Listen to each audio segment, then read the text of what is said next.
Assalamualaikum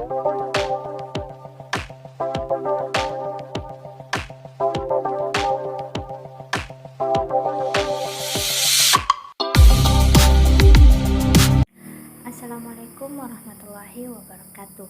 Perkenalkan, nama saya Dian Septianingsih dari Tekpen 2, jurusan Teknologi Pendidikan dari Universitas Muhammadiyah Bone. Di sini saya akan mempresentasikan 4 materi, yaitu yang pertama, ilmu pengetahuan dalam perspektif sosiologi. Sosiologi merupakan pendekatan studi tentang pendidikan, menghantarkan untuk memahami kaitannya sosiologi dengan pendidikan. Nah, adapun pengertian sosiologi pendidikan. Sosiologi pendidikan merupakan cabang ilmu sosiologi atau yang dikategorikan sebagai sosiologi mikro sebagai ilmu sosial yang mempelajari hubungan pendidikan dengan masyarakat. Sosiologi pendidikan pun sebagaimana ilmu pengetahuan lainnya dipandang memiliki kontribusi signifikan dalam pengembangan ilmu pendidikan. Pendidikan dalam perspektif sosiologi dapat menghasilkan sebuah gambaran objektif tentang relasi-relasi sosial yang menyusun konstruksi total realitas pendidikan di negara kita. Maka, segala bentuk wawasan dan pengetahuan sosiologi untuk membedah tubuh pendidikan menjadi perlu untuk dibahas agar proses-proses pengajaran tidak bisa ke arah yang kurang relevan dengan kebutuhan bangsa. Beberapa perspektif dalam sosiologi pendidikan menurut keyakinan masing-masing dalam cara memandang atau cara memahami gejala tertentu di masyarakat. Yang pertama, perspektif interaksional, memusatkan perhatian terhadap interaksi antara individu dengan kelompok, terutama dengan menggunakan simbol-simbol antara lain isyarat dan kata-kata baik lisan maupun tulisan. Selanjutnya, yang kedua, perspektif evolusionis, paradigma utama dalam sosiologi yang memusatkan perhatian pada pola perubahan dan perkembangan yang muncul dalam masyarakat yang berbeda untuk mengetahui urutan umum yang ada. Yang ketiga, perspektif fungsional, masyarakat dipandang sebagai sesuatu yang stabil dengan kecenderungan ke arah keseimbangan, yaitu untuk mempertahankan sistem kerja yang selaras dan seimbang. Sosiologi Emil Durkheim memandang pendidikan sebagai social thing atau disebut dengan ikhtiar sosial. Menurut Durkheim, masyarakat secara keseluruhan beserta masing-masing lingkungan sosial di dalamnya merupakan sumber cita-cita yang dilaksanakan sebagai pendidik. Selanjutnya itu fungsi sosiologi dalam ilmu pengetahuan. Yang pertama, memahami keberagaman budaya masyarakat, menumbuhkan jiwa sosial yang tinggi, meningkatkan kemampuan berpikir kritis, dan mendorong terciptanya integrasi sosial. Nah, adapun fungsi pendidikan dalam perspektif sosiologi yang tadinya itu adalah fungsi sosiologi dalam ilmu pengetahuan. Nah, sekarang ini merupakan fungsi pendidikan dalam perspektif sosiologi. Nah, yang pertama itu memperkuat solidaritas sosial, mempertahankan peranan sosial, dan mempertahankan pembagian kerja. Nah, itulah materi sosiologi pendidikan dalam perspektif ilmu pengetahuan atau ilmu pengetahuan dalam perspektif sosiologi. Selanjutnya itu kita masuk ke materi yang kedua, yaitu sosiologi kurikulum. Di sini saya akan menjelaskan apa itu sosiologi dan apa itu kurikulum. Sosiologi berasal dari bahasa Latin yaitu socius yang berarti kawan, sedangkan logos berarti ilmu pengetahuan. Sedangkan kurikulum adalah sebuah rencana umum tentang isi atau materi tertentu dari instruksi bahwa sekolah harus memenuhi kualifikasi atau sertifikasi serta dapat melanjutkan bidang profesional atau kejuruan. Hubungan antara kurikulum dan sosiologi.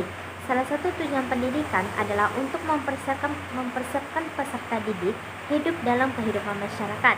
Asumsinya adalah peserta didik berasal dari masyarakat, dididik oleh masyarakat, dan harus kembali ke masyarakat. Tentunya ia harus membekali diri dengan kompetensi-kompetensi sehingga mampu menjadi orang yang berguna bagi masyarakat. Selanjutnya yaitu materi ketiga, yaitu sosiologi persekolahan. Tadinya sosiologi pendidikan, sekarang sosiologi persekolahan. Fungsi dan peranan sekolah. Sekolah dapat ditinjau dari peran dan jenisnya. Ada 3 pola kecenderungan menurut Suyata. Yang pertama bahwa sekolah can do anything, everything, and anywhere. Kecenderungan ini, sekolah dianggap dan diyakini sebagai lembaga serba bisa dengan dukungan di luar seperti keluarga, masyarakat, dan pemerintah. Yang kedua yaitu school can do anything. Peranan sekolah dalam pandangan ini bahwa sekolah hanya meneruskan apa yang sudah ada di keluarga, sehingga buat apa sekolah. Yang ketiga, school can do something. Dalam konteks ini, sekolah merancang secara tepat berbagai aktivitas belajar. Dalam beberapa hal, sekolah dikelola secara kondisional, sehingga modifikasi terjadi pada sekolah dan program yang dikembangkan lebih terbatas. Selanjutnya itu mazhab persekolahan, ada 2 dalam gerakan perbaikan sekolah. Yang pertama gerakan sekolah efektif dan gerakan sekolah bermutu.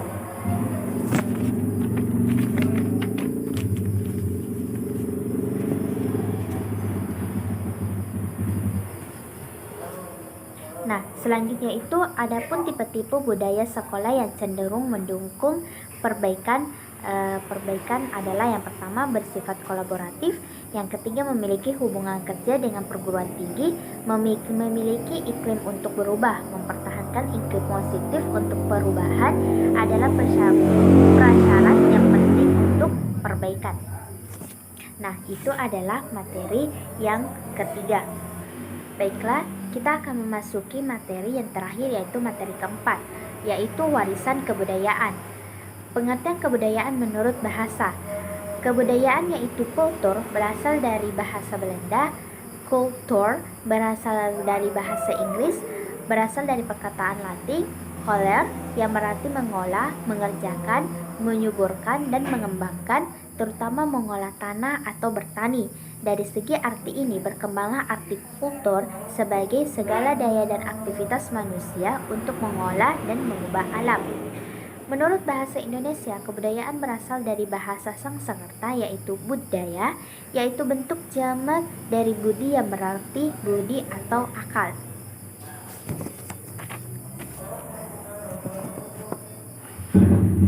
Selanjutnya itu pengertian budaya menurut para ahli. Salah satunya itu F. Jacobs dan Y.J. Steve yang berpandangan bahwa kebudayaan mencakup keseluruhan yang meliputi bentuk teknologi sosial, ideologi, religi, dan kesenian serta benda yang kesemuanya merupakan warisan sosial. Nah, pengertian budaya. Kata budaya merupakan bentuk majemuk kata budidaya yang berarti cipta, karsa, dan rasa. Sebenarnya kata budaya hanya dipakai sebagai singkatan dari kata kebudayaan yang berasal dari bahasa Sanskerta budaya, yaitu bentuk jamak dari budi yang berarti budi atau akal. 3 wujud kebudayaan. Yang pertama wujud pikiran, gagasan, ide-ide, norma-norma, peraturan, dan sebagainya. Yang ketiga aktivitas kelakuan berpola manusia dalam masyarakat. Yang ketiga wujud fisik merupakan seluruh total hasil fisik dari aktivitas perbuatan dan karya manusia dalam masyarakat.